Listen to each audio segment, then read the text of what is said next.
कि आखिर हम माँ माँ कहते हैं, लेकिन माँ की परिभाषा क्या होती है एक भक्त जानता है और एक बेटा जानता है।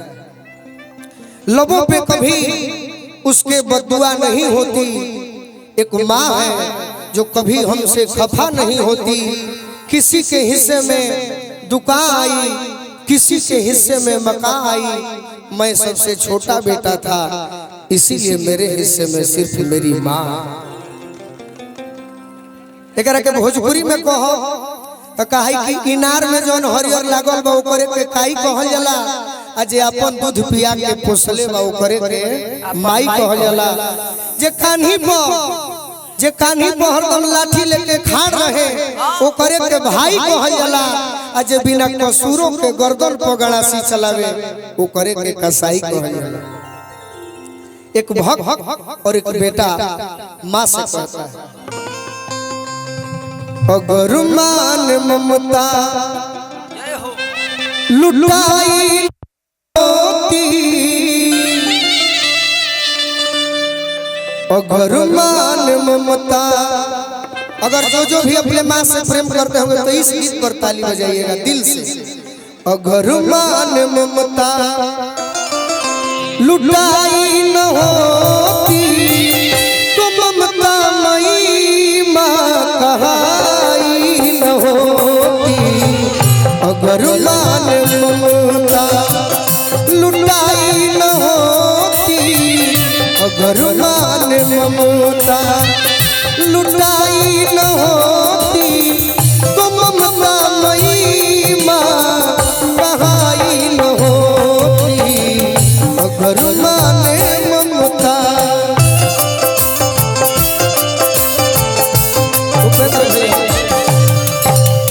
स्कूल का गाना बजाइए। केहू से रुकी ना दुधवा के कर्जा माई, केहू से रुकी ना दुधवा के कर्जा।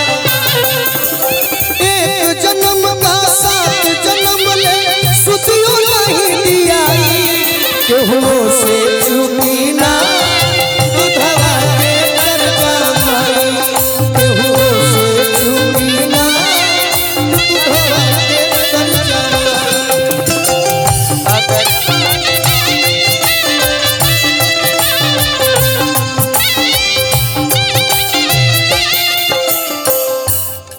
बेटा अपनी माँ से कहता है,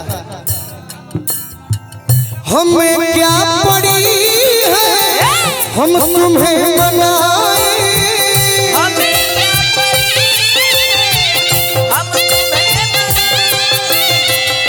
हमें क्या पड़ी है हम तुम्हें मनाए।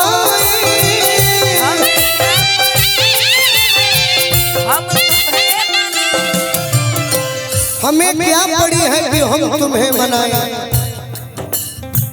हमारा तो हक है कि हम रूठ जाएं, हमारा तो हक है कि हम रूठ जाएं। तब अगर माँ मनाने तू आई न होती, अगर माँ मनाने तू आई न होती तो ममता मई माँ कहाई न होती। अगर माने ममता, तब लता जी ने गीत गाया था अमर गीत। आज वो हमारे बीच नहीं है, लेकिन उनका गाया हुआ गीत अमर है। तू कितनी अच्छी है, तू कितनी भोली है, प्यारी प्यारी है ओ माँ, ओ माँ, ओ माँ, ओ माँ। अगर माँ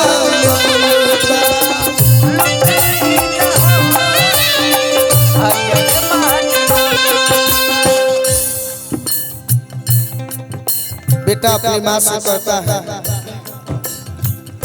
फटकार देना दुत्कार देना,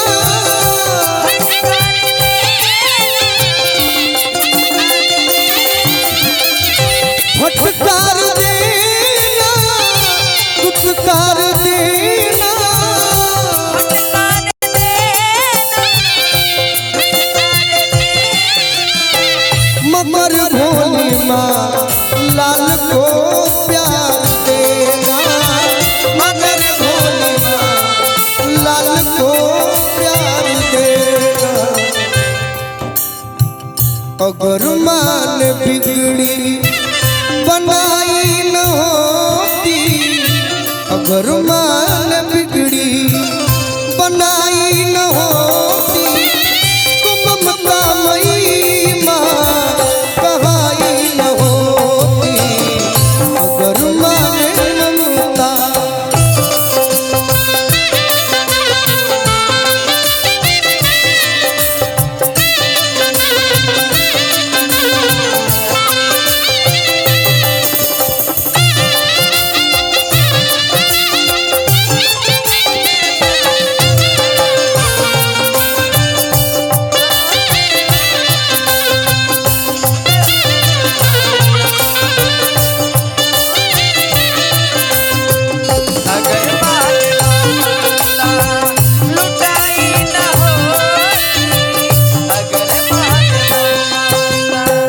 लास्ट बात,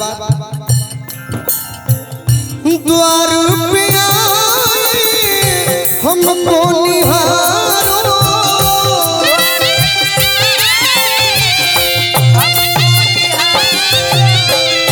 द्वार पे आए माँ हमको निहारो।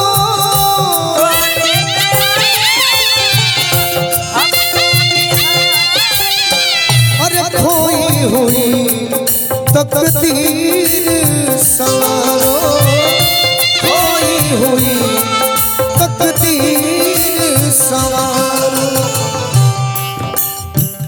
अगर माँ की ज्योति जलाई न होती, अगर माँ की ज्योति जलाई न होती, तो ममता मई माँ कहाई न होती।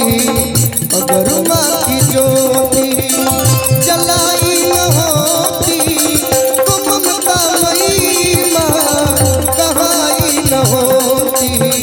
अगर माँ ने ममता लुटाई न होती, तो ममता मई माँ कहाई न होती।